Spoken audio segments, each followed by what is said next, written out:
Tonight, the crypto conspiracy, how Donald Trump and Elon Musk are using manufactured crises, political appointments, and social media to drive Bitcoin prices up to record highs and to profit from it all.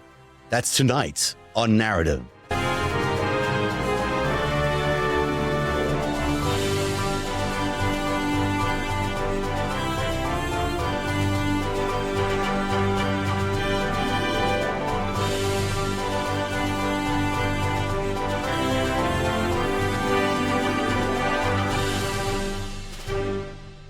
Hello, everybody, and welcome to Narativ. This is the very iconic moment we all remember about Elon Musk's purchase of Twitter.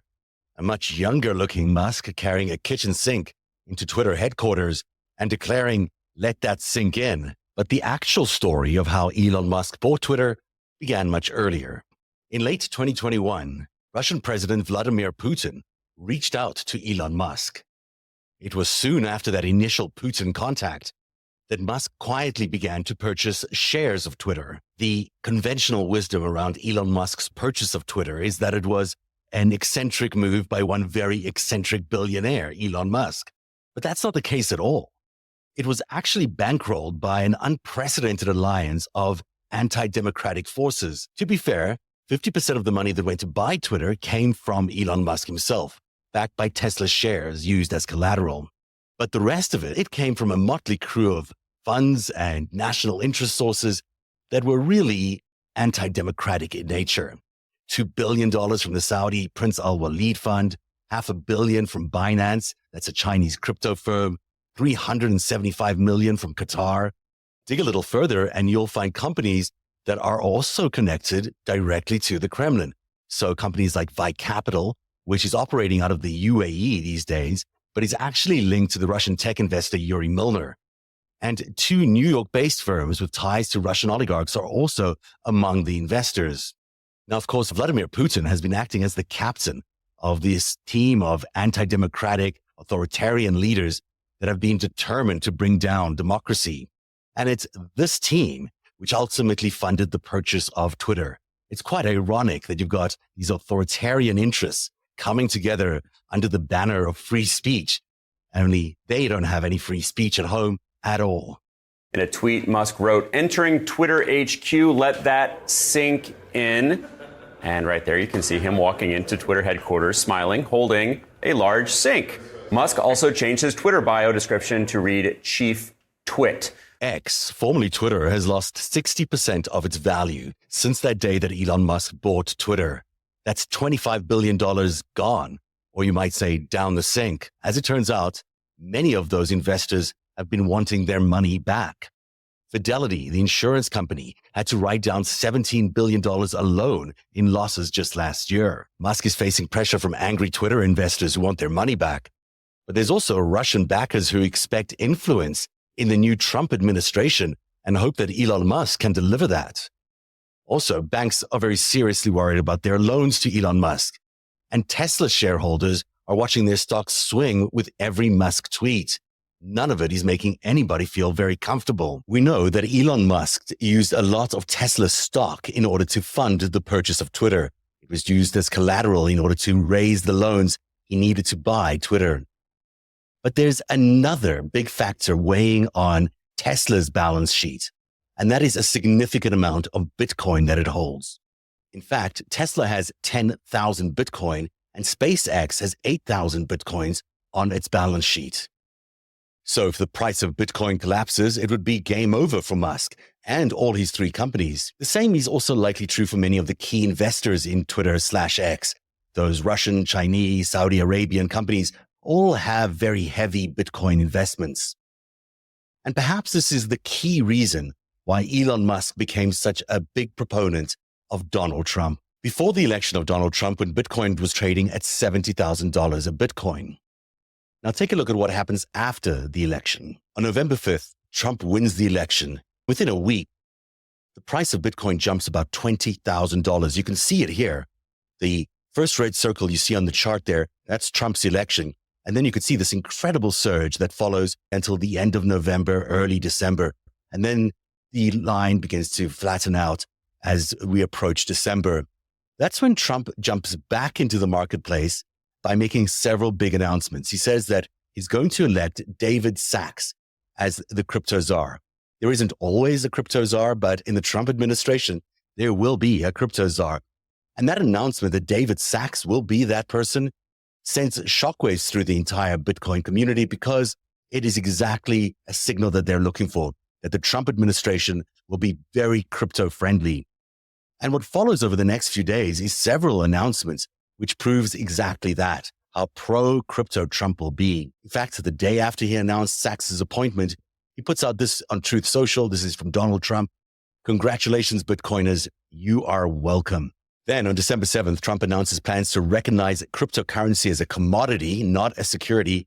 That's a big regulatory change that people were looking for in the marketplace because it means that institutional investors could invest in crypto. Each announcement is amplified on X, obviously. Each amplification drives the prices even higher. And by December 15th or so, you get that Bitcoin peak price of $108,000. If you're lucky enough to own some Bitcoin, you've done really well since Trump's election because you've seen the price surge by about 50%. Let's take that 50% as a benchmark because, in fact, it is a little higher today, but Tesla's Bitcoin value has increased by $380 million. SpaceX has gained a value of $315 million. Musk's personal crypto portfolio, this is the crypto that he owns by himself, includes Ethereum and Dogecoin and other Bitcoin. So they would have seen a similar jump, about 50% gain. And this is where it gets really troubling. Donald Trump also stands to profit from all these cryptocurrency announcements. You may recall he established something called World Liberty Financial, and it was launched just before these announcements went public. The website of World Liberty Financial says it's inspired by Donald Trump. It doesn't say it is Donald Trump, but you can bet that every one of these tokens that this particular website is going to sell will benefit Trump and his family. Every time the price of Bitcoin goes up, his profits from World Liberty Financial go up as well. When the price increases from $70,000 a Bitcoin to $108,000 a Bitcoin, his profit margin at World Liberty Financial also increases by 50%. You should also take into account Truth Social's SPAC merger, which is now worth many billions of dollars. Trump owns about 78 million shares in the Trump Media and Technology Group. That's the company, it's a SPAC that owns Truth Social. Every time the price of Bitcoin goes up, so does the value of Truth Social. The market has priced the SPAC directly related to the price of Bitcoin. So now you can see that Elon Musk and Donald Trump stand to make a big fortune off the increases in Bitcoin, which is directly related to the cryptocurrency policies that Trump intends to implement in the next administration. In many ways, this creates the perfect profit cycle. Trump announces crypto-friendly policies, the Bitcoin price surges, so do the valuations of Liberty Financial and Truth Social as their stock price rises. Then he announces David Sachs as a crypto czar. Both Trump and Elon Musk are positioned well as they have a key ally to help implement these market-moving decisions. The scale of this scheme is really quite staggering. It generates billions of dollars in paper wealth for him, for Elon Musk, and the Silicon Valley oligarchy of America. These tech boy billionaires are all heavily invested in Bitcoin. This really isn't about market gains anymore or acceptance of a new currency. This is about the capture of presidential power to create personal profit.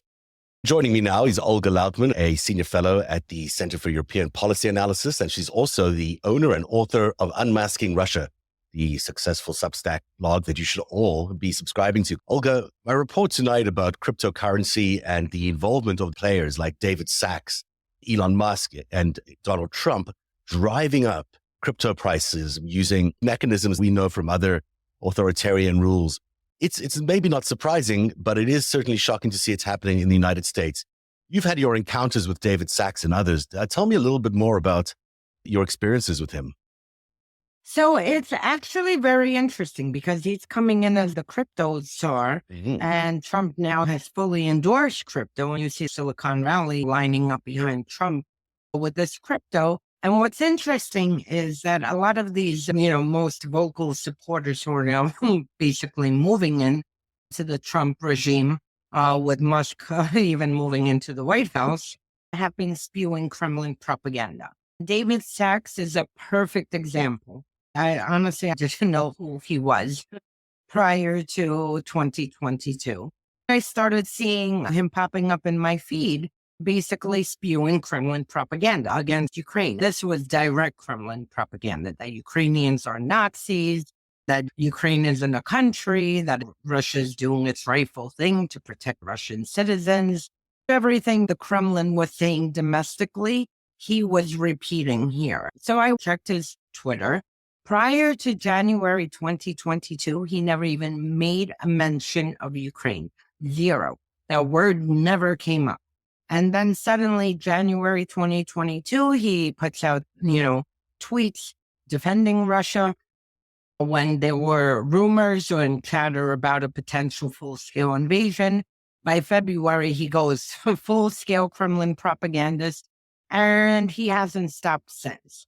And I mean, literally for 2 years, for an American to sit morning through night putting out propaganda that matches identically to what Russia's pushing domestically across Europe and in the US, I mean, there had to be something more to the story. And I remember asking him, I got into several fights with him on Twitter over this, never got an answer. I talk about Russia and Ukraine because these are my countries. If I wake up tomorrow and start spouting propaganda about Peru, that has absolutely nothing to do with me, and this is what I put my focus on from morning to night, then there's something questionable. And that's the same questions I have for him. All these crypto dudes who basically spent the past few years, Elon was doing the same thing. The amount of insane Kremlin disinformation he was putting out about Ukraine, it was incredible. Besides the fact that we've already talked on the show of him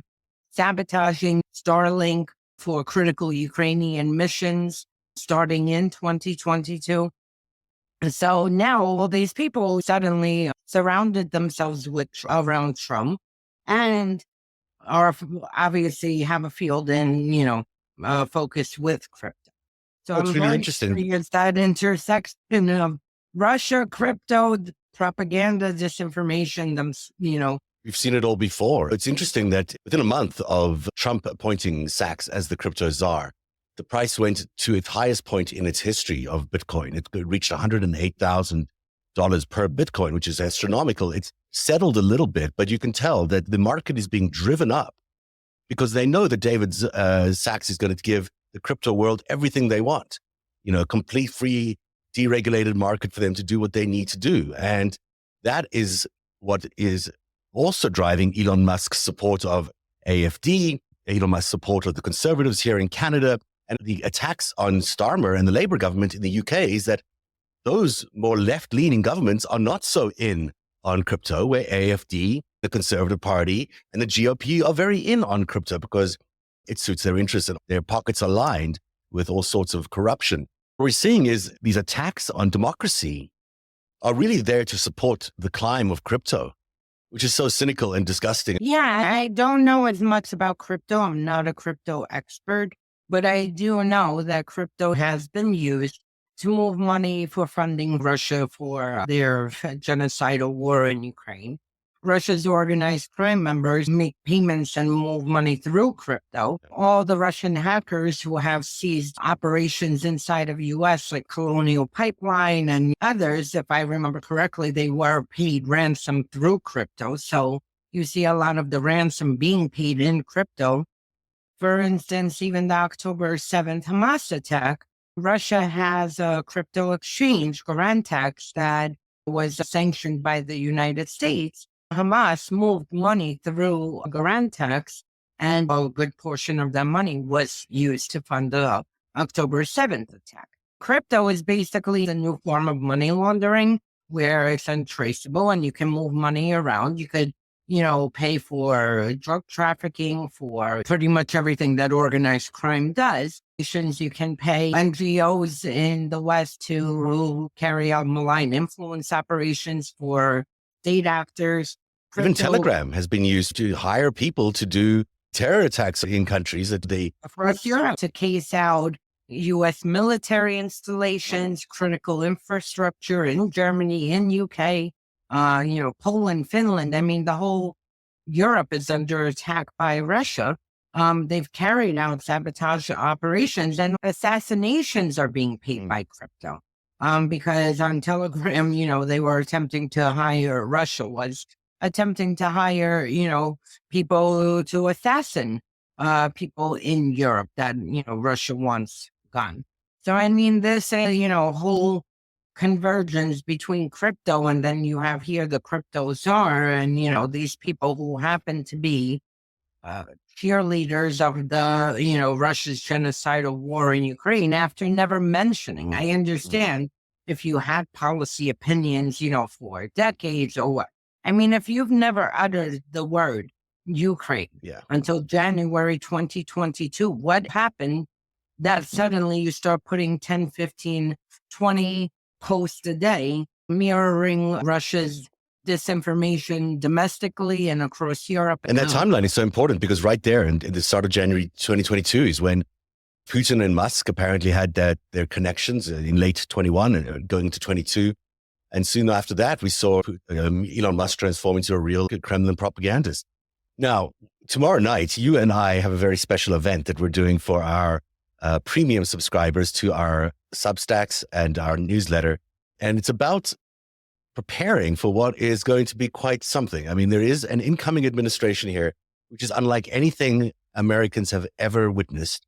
It is going to be authoritarian in nature in a way that none of us can ever imagine, unless you've lived through it, as some of us have, in authoritarian states. There's a lot to think about, a lot to prepare for, whether it's in terms of your own safety and security, what might be coming down the line from this administration, and what you can do to personally prepare, whether you're a journalist or a politician. There's certainly some things that you should be doing to prepare for this new reality that we're in. And if you're just an ordinary citizen concerned about the way things are going, it'll be an eye-opening Zoom call where we'll have a frank, open conversation about what might be coming and how to prepare. What are you hoping to share with everyone tomorrow, and what are your hopes for tomorrow? My biggest hopes are to warn people what is coming. Trump is using identical tactics to Putin. He would turn the United States into a Russia because he wants to organize agencies to go after and silence opposition. But my biggest points I want to push for tomorrow is the resistance part. Resisting doesn't mean you have to sacrifice your whole life to fight this regime. It could be the smallest things, from joining your local communities to using art, whatever your expertise and hobbies are. I want people to change the mind frame of resisting. People sometimes think that means, planning the biggest, million-man march, where it could be small things. The whole point is for it to be consistent. So that's the biggest thing, to give pointers on how to push back, because we will have to push back. But also always peaceful and careful, because this administration is looking for opportunities to suppress people in every way, and reacting just for reaction is never really the right way when you're dealing with authoritarian states. We'll do so much to bring shock and awe in order to try to get people to react violently to cross the line so they can enforce even stricter policies. So that's why people need to remain their cool. But anyway, that will be the discussion tomorrow. For anyone who's available, please join us. Substack or at narrative.org, to the narrative.org newsletter. If you're not yet a paid subscriber, this is a great opportunity to become a paid subscriber to either or both newsletters. If you are a paid subscriber, you're already invited, and we'll send you the link tomorrow morning. There is a registration form on our Olga Substack and narrative.org. It'll be great if you are hoping to attend, that you fill in that form by tomorrow morning, so we have a good idea of how many people are joining us. Space is limited, but if you're not yet a subscriber, there's time for you to still subscribe and join by filling in that form. We certainly hope as many of you will join us tomorrow night at 8 p.m. on this special Zoom called Surviving the Trump Administration, the Essential Guide. It'll be with Olga and me tomorrow night. And thank you so much, Olga. Thanks for being here tonight. I look forward to seeing you tomorrow. I wish we could freeze this week and not move forward.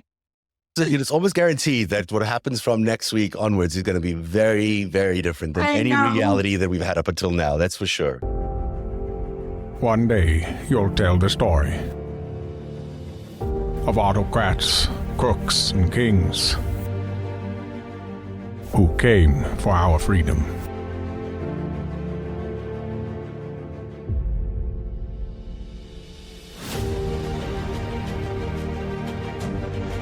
A story of citizens who stood up to tyranny and won.